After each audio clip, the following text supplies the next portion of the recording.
Sean Languedoc. Thank you for coming on the Predictable P2P Success Podcast. Great to have you on now. You are the CEO of Outforced AI, which I understand is a bit of a matchmaking company in that you match clients with their ideal software counterparts in order to not just produce a product, primarily a product, but to take out a lot of the complexity and mystery around technical partnerships. In fact, you're boasting something like a 98% success rate, if I'm not mistaken, which is quite an achievement. Mhm. Now, Outforce AI was previously called Global Talent Accelerator. And I'm Correct. curious because you're describing this matchmaking process as a bit of a technical partnership. And that's interesting in my mind, at least. But just to give those listening in or watching a bit of an idea as to the complexity of the problem, here are just a few stats that I came across. 27% of executives struggle to identify the right technical partners. Only 10% of companies feel confident in their ability to qualify and secure effective partner relationships. 45% of senior executives find it challenging to keep partnerships active and mutually beneficial, and 32% of companies struggle to allocate sufficient resources to manage ongoing partnerships effectively. Now, that's seemingly quite a problem in itself in the industry, but I'm also curious, in your experience, do most companies actually view these relationships as partnerships in the first place? That's a really good question. Those that do are much more successful than those that don't. Those that look at it Mhm. as a transaction and you're hiring mercenaries, and some often in that situation, you're looking at either a time constraint or a financial resource constraint. So you're going for cheap resources that you can get hired up fast, get something built fast, and get out. You're going to get what you Mm. pay for, and you may be lucky. You can, if it's a gig worker, you get lucky on Upwork sometimes. With us, what we really we call it a trilemma, that you can have speed, quality, or Mm. price, but you can't have all three. You can only pick two. And we strongly emphasize going for quality, which delivers speed because people who are more experienced Mhm. know what not to do. And if you go for price as your primary component, then you are often going to find yourself disappointed when you get the code back. There's so many ways you can go wrong with Mhm. outsourcing. That's just one of them. And when you go price low, you tend to go into another country. Another country tends to bring its own issues, cultural distance, language distance, communications errors between the two parties, etc. So that's might be a more transactionally focused Mhm. relationship. A partnership oriented, you yes, in the beginning, of course, there's a huge amount of skepticism with any new partner. They have to prove themselves on execution. But once they prove themselves on execution, as we find a lot, the relationship continues because they enjoy the efficiency of that network. You're really hiring experience that you don't Mhm. have theoretically on a temporary basis that you would replace if you need it for a long time.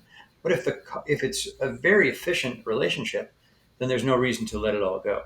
You may still hire partially replace that relationship, but that's Hmm. the way it I'd goes. love to dive into that in a bit more, but I'm also curious, Hmm. given your experiences, why create Outforce AI to what it is today, given the myriad of challenges? Was there a particular incident or event that triggered this journey? The journey was a side of the desk turned into a company and then pivoted into Mhm. Outforce AI, and I'll get to that in a second. But the problem that really inspired it was the issue that when you're hiring engineers, you generally have a pretty high confidence in Mhm. your process or process as you may describe it. The you either get a recruiting agent or you have your own head of engineering do the filtering, and you take your time. It takes about 12 months to get a whole team Mhm. together between hiring the lead engineer and everybody else. But if you need speed for whatever reason, then you have the opposite problem of hiring good engineers is hard because they're always Mhm. hired somewhere else, so you have to take them away. That's why it's a bit of a longer process as well. But when you turn your attention towards outsourcing, it's the opposite problem. It's water everywhere, but not a drop to drink. They are bombarding your inbox, 5 emails a day from who knows where. And they all say the same thing. It's just white noise. They say we're the specialists at, and then they list 20 things. So how do you possibly start, and where do you choose? Some people go by geography, and let's say Ukraine has a good reputation. Eastern European countries have good reputational capital, but that's saying you're in Australia. You're in Australia and you want to have a hockey team, and so you go. Canada has great hockey players, so let's throw a dart in Canada. If you land that dart on me, you're messed because I'm a skier, not a hockey player. And so it's not true that every country that has good reputational capital has great agencies.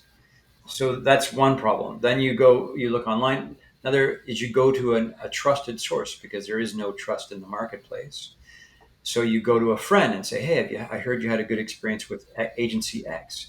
Your friend might be in a totally different business domain. And that agency might be specialized in that business domain, might be health tech, and you're in fintech. What are you going to do? Train them for 3 months on how to work the business rules of fintech? That doesn't make any sense. Or they may be in your same space, but guess what? They're not sitting around waiting for you to call. So your friend might have got lucky with some good engineers, but most of the time they are redeploying their engineers as soon as they're off a job. So only if you get lucky in the timing will you get a good experience. So that's why we decided to start with a massive database and use data to narrow it down to the best agencies with the best experience in your business and the right engineers that have the right experience to be deployed for your project. And you can only do that. So I'm curious. It sounds like a huge undertaking to be able to almost vet each agency and filter out what they're actually good at or not, as the case may be. How do you do that? Because I'm curious, unless you actually have experience with thousands of these agencies, it'd be hard to tell. That's absolutely true. And to your point, the problem that any entrepreneur or head of engineering at a small firm has is they're trying to do their day-to-day jobs. Engineers are trying to do their sprints. They don't have time to collect good data.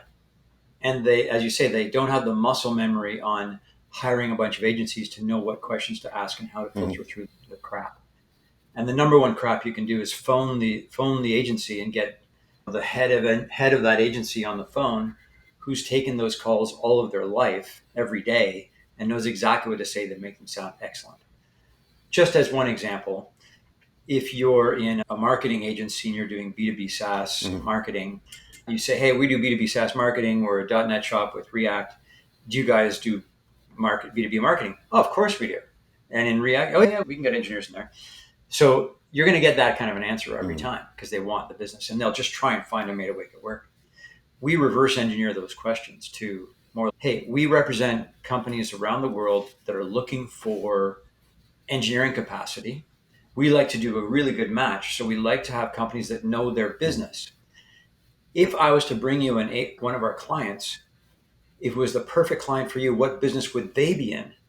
Oh, we do marketplaces. B2B or B2C? We do B2B.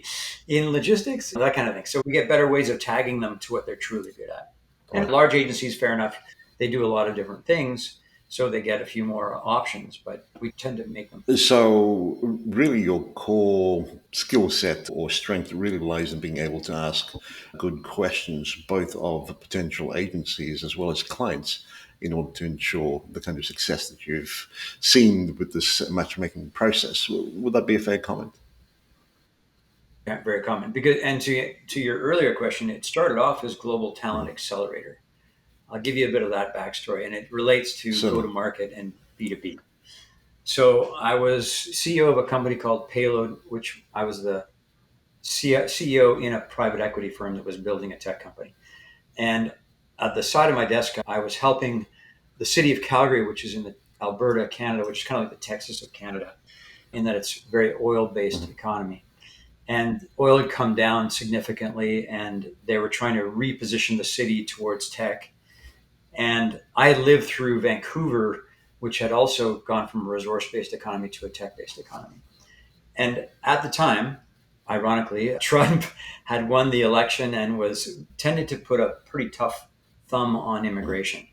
It was very hard for people to renew their temporary work permits in the United States during that time.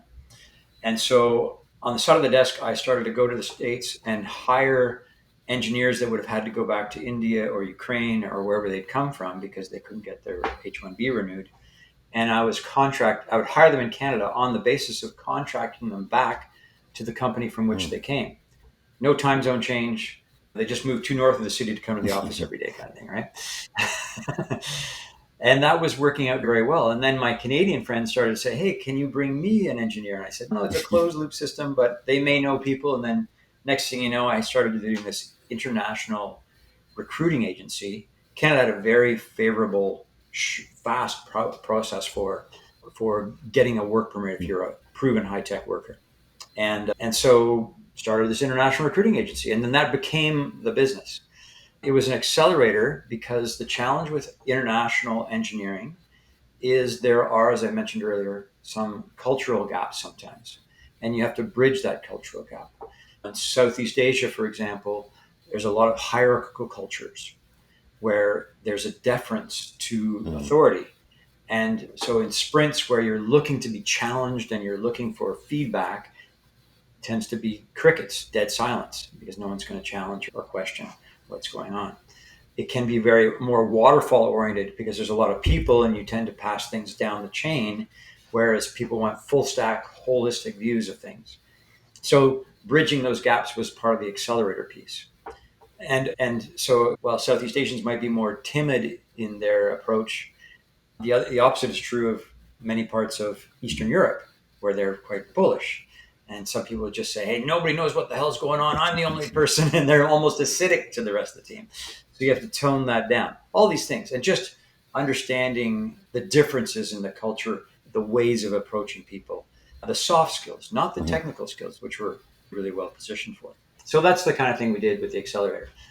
And that was going well, but unfortunately, COVID stopped all movement around the world, and we had to rethink what we were doing.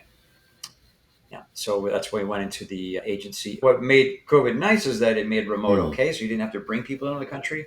And secondly, it's a much better business model to do recurring revenue than recruiting, which is one and done. Very interesting. I'm also curious, given your journey to date, what would you say is your personal area of strength? Go to market. And in that space, what would you say is something that businesses don't know but should? It's obvious, and you've probably heard it a lot on this show, but it's always easier to get one customer that has 10 of your ICP, 10 of your ideal customer profiles, and they're already doing business with them, or they're serving them in some capacity that's complementary, than it is to go knock on every door.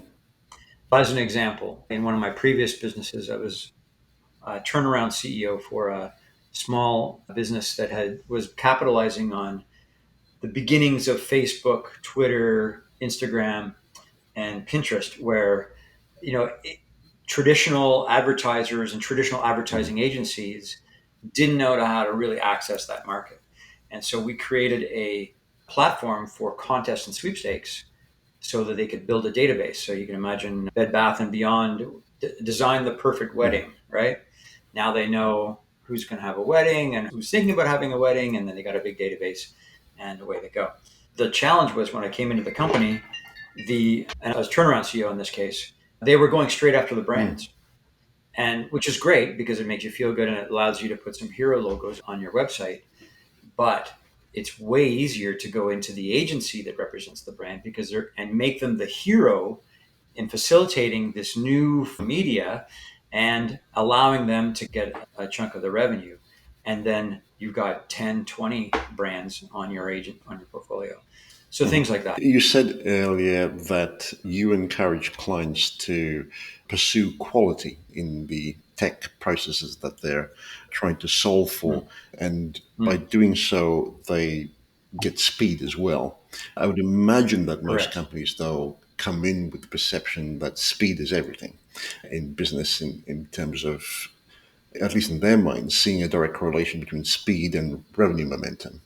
How do you bring about that shift in thinking and perhaps even a hard shift in order for it to make sense to a potential company? That's an excellent question. And I'll answer it from an engineering perspective as an example. When I did my first company, it was we had on-prem servers. We were buying blades from Dell, building the software on our own servers. Then cloud came in, and all of a sudden software as a service became a thing. And then things moved a lot faster. You didn't need the Mhm. infrastructure and the hardware costs. And then APIs for other versions of things, you could connect to different dots and accelerate what you're building and just focus on being best of breed in a niche. All these have accelerated the speed by which and reduced the cost through which you could start a company if you had an idea. Now, that's great news. Now with AI, and I mean, I don't know if you saw Git releasing Scout yesterday, where you can literally ChatGPT, and it's not ChatGPT, they're using another LLM, but you can literally describe what you want to build, and GitHub repositories building your code. It's Mm. phenomenal. So the speed, the moat of engineering to prevent competition from executing on your business is basically going away faster and accelerating. Mm. So go to market at speed is your moat. Getting share, because it's harder to remove an incumbent Mm. than it is to create an incumbent. And so, in order to get there, you do like that choice of building your own engineering team and waiting 12 months to get productive and then delivering your first product. And then maybe a year and a half later, from there, you've got product market fit. You can't afford that time anymore. So use expertise. Go to an outsourcing agency that has built many things in your domain, knows where the problems are, knows the best go to market strategy based on their previous Mm. clients, and can advise on product market fit before you even start building your own version of Mm. it. That is a really valuable lesson that most founders who are business domain expertise but not engineering experts falter on. They think that an engineering team is an attribute that will get me more Mhm. financing. But the truth is, you can replicate anything Mm. today really fast. And if you get financing, guess what? Anyone who is adjacent to you in that market now sees there is a market, and they will move fast to go after it as well. So you have to move even faster once you get there. That's a really key point there because I would agree with that, and I think a lot of people also struggle or have this sort of distortion in their mind around the idea that problems can sometimes be solved by throwing more bodies at it. And I'm curious, how would you suggest people get to the point where they realize that there just isn't any capacity or know how within the team in order to take it to the next level? And therefore, we need to find the right people as opposed to just addressing a skill gap necessarily. It seems to be a fine distinction to be made, yet it can be very powerful in being a revenue multiplier. Given your experiences, what would you say to people who are struggling with that notion? There's many ways to answer that. I'll answer with Mhm. a story. In one case, we had a banking client who, in Canada, we really only have five major banks, and they've all built software it's stacked on top of Mhm. legacies that was built in the 60s, so it's very slow, and they're trying to keep up with the SLA, with the service levels of all these new financial tools and products that they're partnering with. But being the charter, they're the only ones that they can partner with, so they're stuck with this slow moving engine and rapid Mhm. promises being made out in the market. Sorry. And so some of them, most of them are trying to peel the onion back and replace with more modern infrastructure. One of them decided to go and start building something fresh from the ground up. And so they needed senior DevOps engineers, which is their back end engineering, with lots of banking experience. But because they were new and Google wanted to be in the game of financial institutions in Canada, they were sponsoring tons of credits. And so these people had to write in Go, which is a relatively new Mm. language under which to write. And so people in banking are generally not in Golang. They may be COBOL, but not Go. It's something very old. And so the head of engineering there said, who was the head of engineering for engineering partnerships with one of the larger consulting firms, said, "Look, and I know people around the world. I don't need you guys to find me anybody." And so he literally spent 2 months looking. And 2 months later, he came back and he said, "I know a lot of companies, but they don't have the right people. We'll go with you guys and you can have a chance." And within 2 weeks, we found them a bunch of companies from which he chose a couple, both of whom had teams just coming off having built a bank, built in Go, and they had built 4 or 5 in Eastern Europe or in Western Europe as well. So they knew what worked and what didn't work and what was most efficient to get first product out to market. So they were, and he, in the meantime, he'd been hiring his own team as well and training people about banking and training people about Go or both. And as soon as these people came in, the development cycles just accelerated because they knew way more than his own engineering team. And the knowledge transfer was immense. So when you talk about that speed, if you can find that team that knows their stuff, that just delivers way more. And that could be a hire as much as it could be a contractor. But there's a lot more contractors out there that know different verticals than there are individual hires. I love the point that you make. I am curious as to how you ensure that there is a good dynamic within an organization, especially as you bring in outsourced agencies to be open, to allow for open communication, and to allow for these knowledge transfers and perspectives to be shared, which perhaps, again, in some cultures, as I'm sure you're aware, isn't necessarily the case or a natural thing that occurs. But I wonder if you could speak to patterns of communication that you've noticed helps certain organizations succeed where others don't. How do I answer that question? Let me answer it from a linguistic perspective. First of all, if you have people in your organization who speak another language, if you're dealing with someone from another country and the accent is hard, you will get used to it over time, but it could be a big barrier to communications. If that's the only barrier, that's a fine barrier. But usually, with that cultural gap comes other nuances that don't flow through. When someone says something's complete in one place, it doesn't mean the same in another, right? It's done. Yeah, no, it's not QA'd. It's not, you guys haven't done half the work here. And you get these battles going on. So understanding those cultural distances, if that helps answer the question, is really important.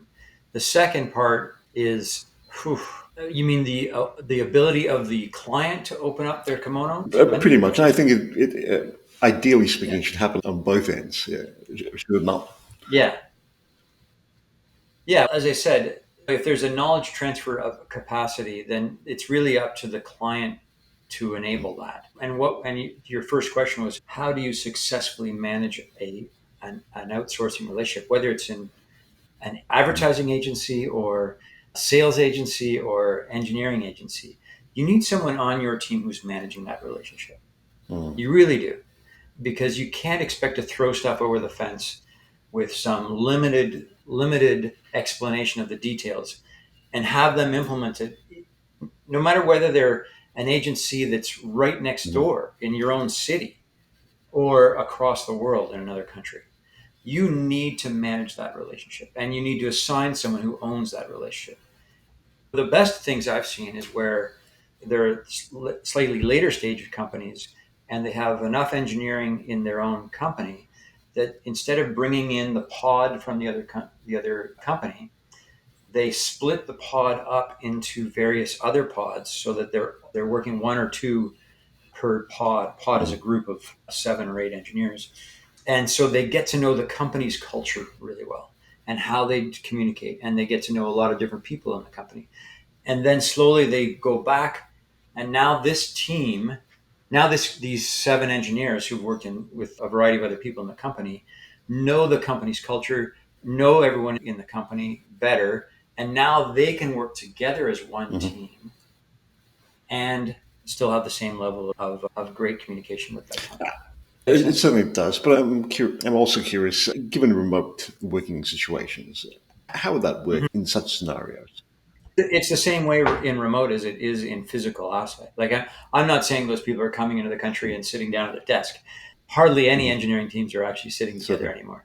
So it's really just having those daily sprints, daily stand-ups, and then coding in the same time Hmm. zone is really helpful, and just playing off each Okay, other, right? so, Pair mhm, programming, right? It's a really cool way to get to know certainly. somebody for some people. Great insight there in terms of bringing people together. What Hmm. other patterns have you discovered about successful technical partnerships? I think part of that is also making them feel as if they're part of the team. And when you have company events, if it's appropriate, bring them into the company event. We even do that. Our company is completely distributed, and we always have a quarterly meeting, and we have it Mhm. physically together. And we have a couple contractors, and we bring the contractors into those meetings. Okay. Would you subscribe to the notion that, regardless of whether it's an outsourced team or in-house team, that there should be a focus on being able to ship a product daily? It depends on the size of the T-shirt, the expression about the pull request, whether. But yeah, that is day or 2 days is the better cycle Certainly. because you're getting Mhm. productivity there. So would that kind of be your North Star within the technical team, or are there other metrics that, especially founders and CEOs, should track to evaluate if the technical partnerships are not just working, but actually driving revenue growth? Sorry, I didn't hear the last If they're part. not just Not working, working. but actually driving revenue growth. Yeah, that should be the North Star for the engineering team is to know that they are building product that is meant for sale, not for tinkering and iterating. They are building a product that should be released to the public as soon as possible. The size of that product, if it's monolithic, Mhm. is not, it's going to take a while. And then there'll be a lot of changes when it comes out. Better is to do small products and iterate. And the smaller you can get, the better. But in terms of measuring productivity of any team, your own team for that matter, it's looking at daily tracking of pull requests and what's being done on a regular basis. And then seeing how well they can demo that in the sprints 2 weeks Mm. out, right? Okay. When evaluating the equity versus cash compensation trade-off for technical Mm. talent, what would your recommendation be for founders and executives? I love that question. I love that question because I've seen it so Mhm. many times where you have a non-technical founder who is not confident in their ability to monitor and observe or manage the code. And they go, especially younger people, will go and find a university pal who was really good at hammering away on code that they can Mhm. trust, and they become co-founders. And they give up 30% of the company or 50% of the company to that person who is a great hacker and can build anything as a minimum viable product. But when the company Mhm. grows up, hopefully it does, and they get bigger customers and they need to scale things and they need to build an engineering team and manage an engineering team, 80% of the time, not 90, but 80% of the time, that person who is the one full stack engineer that could do everything is not the engineer that can take you to the Mhm. next level.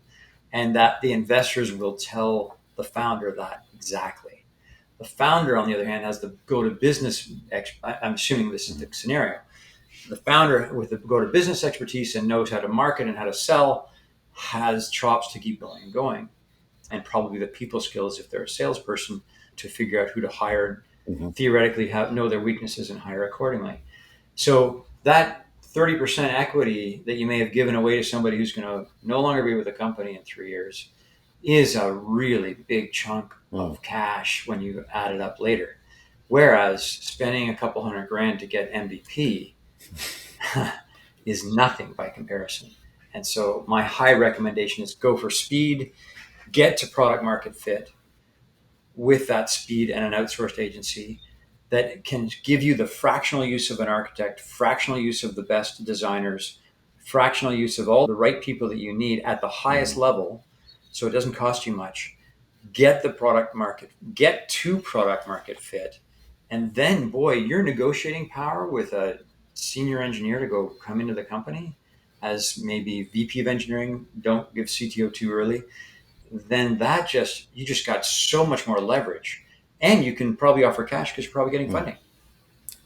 Great point there. So I highly recommend that route if you are a non-technical founder. If you're a technical founder, go get a great go-to-market person. Technical debt. At what Yes. point does that actively start hindering revenue growth? And how would you suggest companies identify this tipping point? When you are doing more of you're doing more tickets than you are pull Okay, requests. fair enough. To Yep. translate it into English, it means your engineering team is spending more of their time solving problems and client Mhm. complaints or latency issues than they are building new product that is going to solve it. And you hit this inflection point where you've got to what we call Mhm. refactor, rebuild the engine, rebuild the product in a new framework that is much more scalable. And meantime, you've got to keep your engineering solving the problem because you have clients. Yeah. So that's when we come in a lot. And that generally happens after a venture round. The venture company gives enough money, you can afford to do that. And the venture company is generally bringing you into clients that require more Mhm. scalability. Whereas when you started, you were just going to the whoever would say yes and building add-on products to whatever they needed to bought before they pay, and you're duct tape and string together this product on a framework that is really good for that, like Ruby or Drupal and PHP, in languages that are not necessarily as scalable as other frameworks. You mentioned the use of AI previously, Mm. and I'm curious, given the dynamics that we've talked about between outsourced software agencies and companies, AI has now entered the equation.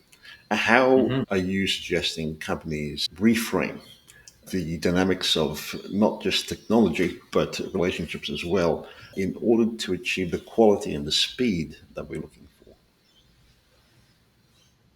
When it comes to complex applications, you do need engineers. Like you certainly need architects and senior engineers.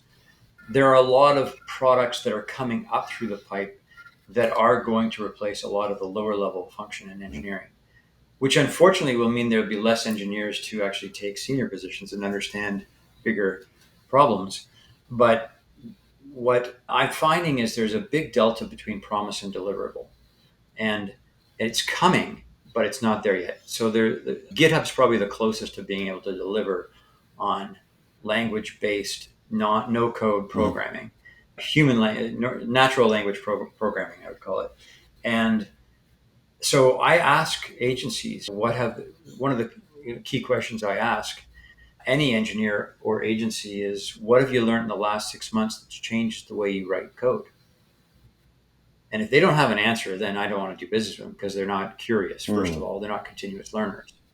But then the follow up question is, and how? What has that done to your business, and what are the efficiencies you're seeing? So we really do a vetting on the general culture of the agency from the leadership and the engineers themselves to see what they're doing, and then whether or not that's applicable to what my client needs to do is to be I determined. would imagine that there are points wherein the technical infrastructure within a company might actually prevent them from securing the next round of funding. And if so, how do VCs evaluate technical team composition differently at various stages of growth? That really depends on the agency. And sorry if I'm understanding, I didn't understand the first part of your question, Uh, which is where uh, the technical limits of the company do not that prevent them getting Yeah, so funded. as a company looks to grow from one stage to the next, obviously Right. technical infrastructure, assuming it's a tech-based company, needs to match the potential demands that will be placed on it.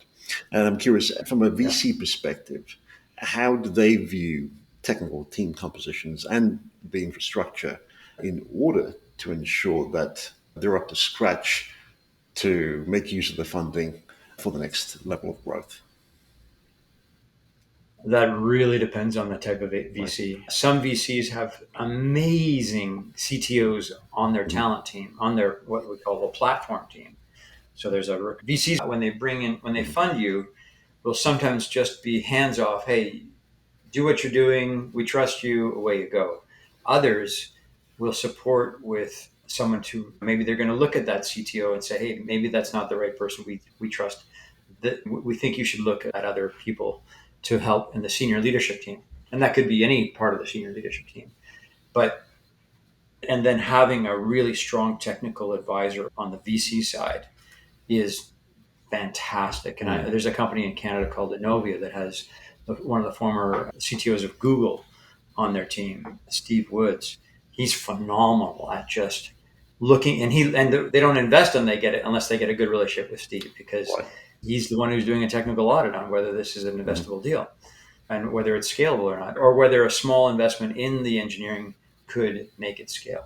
Like I said, some people really know what they're doing, and some people are just betting on the merit. So would it be fair to say that really, as you seek technical partnerships, one of the things that perhaps people should be looking for is risk mitigation in order to ensure that there is the potential for growth, and if they're looking at funding, the matchup with potential expectations to allow for that funding to come through and allow for that next level of growth.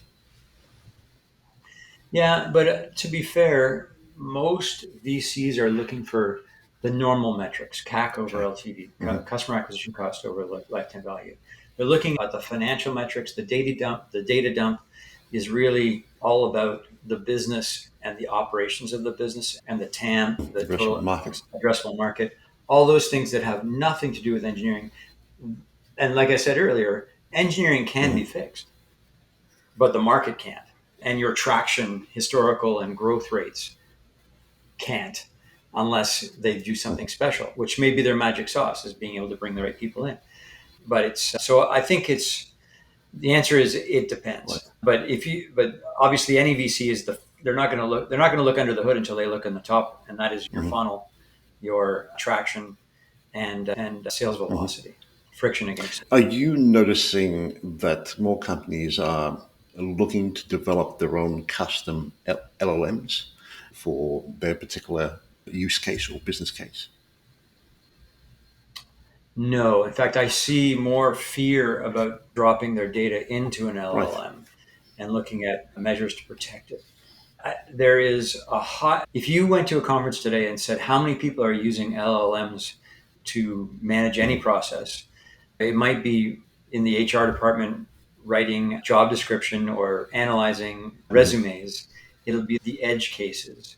In the core asset, which is the company's data, especially in very, very protected environments like medical records or financial records, they have to look at policy and ethics around moving data around before they can use. Now, when they can find a partner, they could create an environment in which they can bring an LLM into addressing the output from their own system in using natural language. That's a different story. And that's probably the best use case, as opposed to dumping into another LLM. Okay. More of an internal use rather than using outsourced tools and language models in this case. Yeah. And there are so many tools. It's the Wild West right now, right? It's how many sales automation tools are there with LLM? Just thousands of them right now. Absolutely. And so which ones win and which ones have the best? Which ones are using multiple LLMs to get to the right language? There's just so many. I saw one the other day. That is a really good scheduling tool, and it uses 5 LLMs to make sure they optimize the language and the nuances of the language in their response to scheduling. So they're pulling out all their different calendars as well. So pretty cool. This has been fascinating, Sean. As far as technical partnerships are concerned, I wonder if there are perhaps a couple of areas that you find that doesn't get much airtime or doesn't get talked about very much. If so, what would they be? Number one that gets talked about generally is data. So everyone talks about the data being the new oil, right? It's so valuable. And so a lot of companies bring in a data scientist, and data scientists, they're not made overnight. It's 7 years to a PhD. And then you've got to get business experience to make it make sense. There aren't that many data scientists who are any good in the world, for that matter. What I'm starting to see is, and this some of the people that I brought into Canada from places like South Africa, which has really great data scientists, and Middle East, which has great data scientists. They're looking at creating boutique firms for data science, technical audit, or programmation. So if you think about it, you could bring in a data scientist at 350 grand salary US to sit on their thumbs and tell you, I have no data to work with. You just don't have enough data, or your data is no good, right? So you need data architecture, data operations. You need a statistician to try to test some algorithms. You need things that are way lower cost to set you up. But that might not be true for other companies that are dealing with massive data, but they just don't have data cleansing. So boutiques that are specialized in data science that can come in and do a technical audit on the data applications that would be valuable to the company, and then prescribe what job descriptions they'll need and what phases they're going to need them for, I think is a huge opportunity that is undiscovered so far among agencies. Very interesting and a great point you make there. With technical partnerships, again, would love to hear your thoughts around the build versus partner decision at various growth stages. Build versus buy versus rent sort of thing? Yeah, or even do we build it in-house versus partnering with an outsourced agency, depending upon different levels of growth. How would you help companies kind of work through that decision making in order to ensure the best outcome for them? So my suggestion, as I said earlier, for ground zero is to go to an agency that can give you the expertise on the business and the technical aspects of building what you're looking to build. Because you'll never get that in one person or two people that you could afford to hire. But you could afford the agency at the same price and get way more expertise. When you've got to a certain level of product market fit and you might have hired 10 engineers or 20 engineers, then you can keep growing them organically because they'll know other engineers that can come in if you can afford the time to go slowly. But you may want another product that could add revenue that is what I call adjacent to your core product. So it's not affecting your core product. It's low risk. And I used to call it parallel swimming lane. So you can get an engineering team stood up and swimming in a parallel swimming lane while your team keeps doing laps on the core product. And this comes in with another product and then clamps it in. That's how I would look at the middle range. And then when you get into a later stage and you need to refactor, that's when I talked about the legacy and the technical debt, having to keep the engineering team on your existing product, bring in another one to build a new one, get it scaled up, and then knowledge transfer across the two.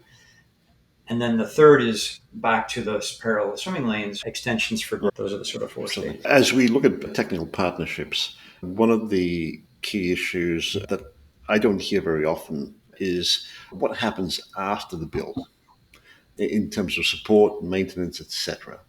Do you find that to be the case from your experience, or are there certain guidelines or frameworks that we should be thinking through in order to not just think through the immediate build, but the aftermath as well? And another like that problem is the knowledge that walks out the door once they've passed over the product, which can be a problem. I recommend a transition period that is more than a cutoff period and a knowledge transfer for a period of time between the external and the internal teams.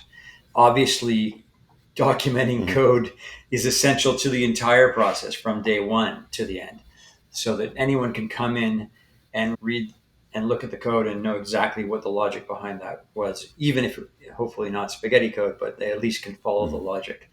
So documentation is critical. QAing before you let the team off the hook. And don't let might not necessarily want their QAs to be doing the QA. You want to bring your own QAs to do the QA. So things like that are really important. But transitioning slowly is way better than a cutoff, unless it's a bad experience that you're having with that agency. And bad experiences generally happen because they're mismatched from the beginning. Very right. Which we very insightful. To wrap up, if you were listening to this episode, what would you say would be your top takeaway? Top takeaway, boy. I don't know if I said anything intelligent. So the top takeaway is Sean doesn't know what the heck he's talking about. I would say that outsourcing is a viable alternative to building your own team, provided you get the right match. Getting the right match is not easy, and managing the relationship, even if you get the right match, has lots of pitfalls. I am going to be publishing video and book called The Definitive Guide to Outsourcing, which I gave a couple of the tips today. There's hundreds in it on how not to screw up. Because my whole goal of building this company was to make sure that nobody wastes their time or their money with an outsourcing agency that is a waste of time and money. Because I've been through it. I built 4 companies and I've suffered the pain, and I don't want anyone else to go through it. You can connect with me, Sean at outforce.ai, SEAN, to get that, or go to our site and just sign up for it. That would probably be the best giveaway as opposed to takeaway from the. One final question before we wrap up. Who and what is influencing revenue growth within Outforce AI? Oh, who and what? We generally work with companies that are later stage, but we do help earlier stage companies, as I described, because the time that it takes to get an account and the value of the account is different at a later stage. That's our strategy. We are working through channels, partners who speak to the same clients to get to those market, because go to market in our business, if we're more like a broker, we're not the end vendor. But boy, do we ever sound like another recruiter or another software engineering firm when we do cold outreach. So we just find that as a waste of time. So we really look for referrals. And would you say that there are particular influences that have guided your growth journey? Definitely. Venture capital companies have been a great source of clients for us, because they are putting money in for a company to grow and scale. And if they don't know how to do that fast, they say, "Hey, I know a guy." Venture capital, just so that I understand this, venture capital is potentially a source of partners and clients as well, I would imagine. Yeah, so their Okay, portfolio okay. companies tend to work with us. Mhm. And then once you get a couple of, you prove yourself out in a portfolio company, in the venture capital company, and then everybody else hears about you. And so now you've got 10 or 20 Mhm. customers potentially out of one venture capital company and one of their portfolio Certainly. companies. And I'm sure there's someone listening going, Sean, what you do sounds interesting. How would you distinguish what you do from someone like Toptal? Is Toptal more of a outsourced contractor type platform as opposed to you that provides a whole team? That's an excellent question. Yeah, so Toptal is a great company, and they're really good at individual contractors. Individual contractors put together do not make a team. And so we believe that the agency is better at pulling together a Right. team. And the agency infrastructure gives you more confidence in oversight of that team than you having one guy in Colombia, one person in Vietnam, and another person in Ecuador. It's way more cohesive. And so we're B2B. In other words, our clients are given agencies. We, of course, vet all the engineers that are coming up through that agency is going to present, to make sure that we're only presenting to the client the agencies that have the best teams and the best experience. But they're together as a team, and 1+1 in engineering, as you probably know, is 5 times Mhm. productivity. So having teams that work together is really a great asset. That's how we're different. If you want one or two infills, Toptal is a great place to be. Brilliant. I'm sure we've just scratched the surface, but Sean, thank you so much for doing this. If listeners are curious, want to find out more or connect with you, where would you recommend they head to? Outforce.ai or Sean at outforce.ai. And is LinkedIn your preferred social media platform? Yes, LinkedIn is a great way to go. So my last name is French. I don't know where I could, if you want to spell it in the show notes, but it's Languedoc, Languedoc.